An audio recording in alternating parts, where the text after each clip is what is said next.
تقبل الله منا ومنكم عيد مبارك علينا وعليكم. تقبل الله منا ومنكم عيد مبارك. السلام علیکم ورحمۃ اللہ وبرکاتہ. الحمد للہ وکفى وسلام علی عباده الذین اصطفى اما بعد. محترم ناظرین کرام، اللہ تبارک و تعالیٰ کا بڑا شکر اور اس کا کرم ہوا، اس کا فضل ہوا کہ اس نے ہمیں ماہ مبارک نصیب فرمایا. بار بار اللہ کرے یہ ماہ مقدس ہماری زندگی میں آتا رہے، اور اس ماہ مبارک میں جو بھی عبادتیں ہم سے ہو سکی ہیں اللہ بہت قبول فرمائیں. جو روزے رکھے گئے، جو تراویح پڑھی گئی، جو تلاوت کی گئی، اللہ رب العزت ہماری مغفرت کا ذریعہ بنائیں، آخرت میں نجات کا ذریعہ بنائیں، آمین. اب ایک بہت بڑی بشارت ہے، بڑی خوشخبری ہے. ایک حدیث میں نے سوچا کہ میں وہ آپ حضرات سے شیئر کروں. ایک روایت ہے مسلم شریف کی. حضرت ابو ایوب انصاری رضی اللہ عنہ فرماتے ہیں کہ رسول اللہ صلی اللہ علیہ وسلم نے ارشاد فرمایا، من صام رمضان ثم اتبعه ستا من شوال كان كصيام الدهر. یعنی جس نے رمضان کے روزے رکھے اور پھر شوال کے مہینے میں 6 روزوں کا اہتمام اور کر لیا تو وہ ایسا ہے گویا کہ اس نے پورے سال روزے رکھے. اس حدیث میں ایک لفظ آیا ہے دہر. دہر کے معنی یوں تو زمانے کے آتے ہیں، لیکن محدثین اور فقہاء کرام کا اس پر اتفاق ہے کہ یہاں دہر سے مراد سال ہے. تو 6 روزے اگر ہم اس شوال کے ماہ میں رکھ لیں، رمضان کے بعد یہ شوال کا مہینہ شروع ہوا، اس مہینے میں اگر ہم 6 روزے رکھ لیتے ہیں، اور ضروری نہیں کہ ہم لگاتار رکھیں کیونکہ حدیث میں لگاتار رکھنے کا ذکر نہیں ہے. چاہے تو لگاتار کوئی رکھنا چاہے تو کنٹینیو رکھ سکتا ہے، اور بیچ میں گیپ دے کر 2-4 دن کے فرق کے ساتھ بھی اگر رکھنا چاہے تو بھی رکھ سکتا ہے. غرض یہ کہ پورا مہینہ ہمارے پاس ہے. ہم اس پورے مہینے میں کبھی بھی اگر 6 روزے اور رکھ لیتے ہیں تو انشاءاللہ پورے سال کے روزوں کا ثواب اللہ تبارک و تعالی عطا فرمائیں گے. لیکن جتنا جلدی ہو سکے اتنا زیادہ بہتر ہے. دوسری روایتوں سے ہمیں پتہ چلتا ہے کہ جب کبھی نیکی کرنے کا دل میں خیال آئے تو اسے فوراً کر ڈالو، اس میں تاخیر نہ کرو. ایسا نہ ہو کہ شیطان کو موقع مل جائے اور وہ پھر ٹال مٹول کراتا رہے یہاں تک کہ وقت نکل جائے. تو اس اعتبار سے جتنا جلدی ہو سکے بڑی اچھی بات ہے، اس کو کر لینا چاہیے. تو تمام علماء اور تمام فقہاء کے نزدیک اگر آپ عید کے اگلے روز سے بھی شروع کرنا چاہیں تو اس میں کوئی حرج کی بات نہیں ہے. صرف امام مالک رحمۃ اللہ علیہ نے عید کے اگلے روز سے کنٹینیو رکھنے کو مکروہ قرار دیا ہے. عید کا دن تو اللہ کی ضیافت کا دن ہے، مہمان نوازی کا دن ہے. عید کے دن تو نہیں رکھ سکتے، روزہ رکھنا جائز ہی نہیں. لیکن عید کے اگلے دن سے اگر لگاتار رکھتے ہیں تو حضرت امام مالک رحمۃ اللہ علیہ نے اس کو مکروہ قرار دیا ہے موطا امام مالک کے اندر.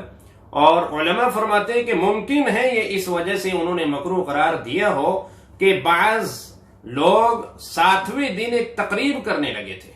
جیسے کہ ہمارے یہاں بھی خود ہم نے بھی دیکھا بعض خواتین کو کہ انہوں نے عید کے اگلے روز سے کنٹینیو 6 روزے رکھے اور پھر انہوں نے 7ویں دن باقاعدہ ایک تقریب اور ایک عید کی شکل کا جیسی بنائی اور اس کا اہتمام کیا. باقاعدہ اس کے اندر وہی پکوان جو عید کے دن ہوتے ہیں اور نئے کپڑے وغیرہ اور رشتہ داروں کو، بہن بیٹیوں کو جمع کرنا، یہ تمام چیزیں انہوں نے وہاں پر اختیار کی. تو ایسا معلوم ہوتا ہے جیسے کہ ایک اور عید کا وجود ہو گیا. بلکہ بعض خواتین کو تو یہ کہتے ہوئے بھی سنا کہ یہ جو رمضان کے بعد عید الفطر کا دن آیا ہے، بھئی ہم آج عید نہیں منائیں گے اس لیے کہ ابھی ہمارے تو 6 روزے اور باقی ہیں، ہم تو عید اس کے بعد منائیں گے. تو یہ تو انتہائی غلط بات ہے. عید الفطر اور عید الاضحیٰ کے علاوہ کسی اور عید کا شریعت میں وجود ہی نہیں ہے. اور پھر ان 6 روزوں کے بعد تو کسی بھی تقریب کے اہتمام کا کوئی تعلق شریعت سے نہیں ہے. اگر اس کو لازم ہم کر لیں اور تقریبات کرنے لگیں 6 روزوں کے بعد تو پھر تو یہ بدعت ہو جائے گا اور بجائے ثواب کے اور عذاب کا موجب ہو جائے گا.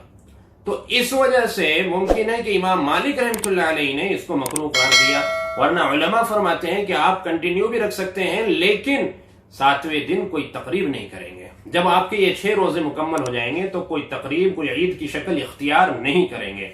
بس آپ کو 6 روزے رکھنے ہیں اور اس کے بعد کچھ نہیں. اب ان 6 روزوں کو ششعید بھی، فارسی میں ششعید کہا جاتا ہے، لیکن اس کا نام بگڑ کر ہمارے معاشرے میں مختلف نام پڑ گئے. کوئی شہیدوں کے روزے بتاتا ہے ان کو، کوئی سر شہید یا سر سید کے روزے بتاتا ہے. تو مختلف لوگ مختلف جگہ پر مختلف ناموں سے پکارنے لگے ہیں. تو اس کا نام اصل میں تو شریعت میں کچھ نہیں ہے، شریعت میں کوئی نام ان کو نہیں دیا گیا ہے. بس یہ کہا گیا ہے کہ شوال کے 6 روزے. اب فارسی کے اندر ششعید، اب ششعید سے ہی غالباً بعد میں کچھ خواتین نے یہ اس سے سمجھ لیا کہ بھئی 6 دنوں کے بعد پھر عید بھی ہمیں منانی ہے. حالانکہ ایسا نہیں ہے، بس 6 روزے ہمیں رکھنے ہیں، انشاءاللہ ہمیں پورے سال کے روزوں کا ثواب مل جائے گا. اور اس کی ایک وجہ بھی علماء نے بیان فرمائی ہے کہ اللہ تبارک و تعالیٰ کا ایک جو کریمانہ قانون ہے، یعنی اللہ ایک کے عوض 10 گنا جو ثواب عطا فرماتے ہیں، جس کا ذکر قرآن کریم کے اندر بھی اللہ رب العزت نے فرمایا ہے. تو لہذا اس اعتبار سے اگر ہم دیکھیں تو ماہ مبارک کے جو ہم نے روزے رکھے رمضان المبارک کے، تو 1 مہینے کے روزے رکھے، چاہے 29 کا مہینہ ہو یا 30 کا، اللہ رب العزت نے 10 گنا ثواب انشاءاللہ رکھا ہے، یعنی کہ 10 ماہ کا. اب 10 ماہ کا ثواب تو 1 ماہ کے روزے رکھنے پر ہو گیا، اور باقی بچے 2 مہینے. تو اب جو 6 روزے آپ رکھیں گے شوال میں تو یہ 60 روزوں کے برابر ہوا اس کا ثواب 10 گنا. تو 2 مہینے یہ ہو گئے، اس اعتبار سے 12 مہینے آپ کے مکمل ہو جاتے ہیں. تو بہرحال چونکہ صحیح حدیث سے یہ بات ثابت ہے تو ہمیں اس کا اہتمام کرنا چاہیے. اور مومن کو تو نیکی کرنے کا حریص ہونا چاہیے، اس کے اندر چاہت اور جذبہ ہونا چاہیے کہ میں زیادہ سے زیادہ نیکیاں کروں، اور ایک دوسرے سے آگے بڑھنے کی فکر اس کے اندر ہونی چاہیے. تو اسی کو، یہی سبقت لے جانا اور اسی مسابقے کو اللہ تبارک و تعالیٰ دیکھنا چاہتے ہیں، اور اسی پر اللہ فخر فرماتے ہیں کہ دیکھو میرے بندے ایک سے بڑھ کر ایک دوسرے سے آگے بڑھنے کی کوشش میں لگے ہوئے ہیں. تو لہٰذا ہمیں اپنا جذبہ ابھی ٹھنڈا نہیں ہونے دینا ہے، اور ہمیں کوشش کرنی چاہیے کہ ہم ان 6 روزوں کا اہتمام کریں. یہ سنت ہے. لیکن اگر کوئی نہیں رکھ رہا ہے تو اس کو کوئی لعن طعن بھی نہیں کیا جا سکتا، کوئی ملامت بھی نہیں کیا جا سکتا.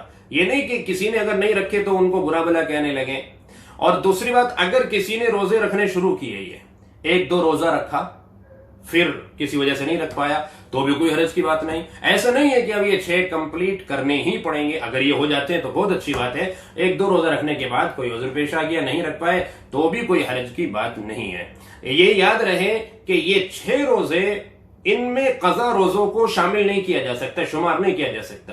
جیسے کہ بعض خواتین اگر یہ سمجھیں کہ جو ان کے رمضان المبارک کے روزے چھوٹ گئے، وہ یہ 6 روزے رکھے اور اس میں ان قضا کی بھی نیت کر لے، اور یہ شوال کے 6 روزے بھی اسی میں ادا ہو جائے. ایسا نہیں ہو سکتا. آپ کو قضا روزے علیحدہ رکھنے ہوں گے، اور یہ 6 روزے جو شوال کے ہیں یہ علیحدہ رکھنے ہوں گے. اب مسئلہ یہ ہے کہ پہلے قضا روزے رکھیں یا پہلے یہ شوال کے 6 روزے رکھیں. تو اس میں آپ کو اختیار ہے، چاہے تو پہلے قضا رکھ لیں، چاہے تو پہلے یہ 6 روزے رکھ لیں شوال کے. ازواج مطہرات آپ صلی اللہ علیہ وسلم کی جو بیویاں تھیں وہ تو بڑی تاخیر سے رکھا کرتی تھی.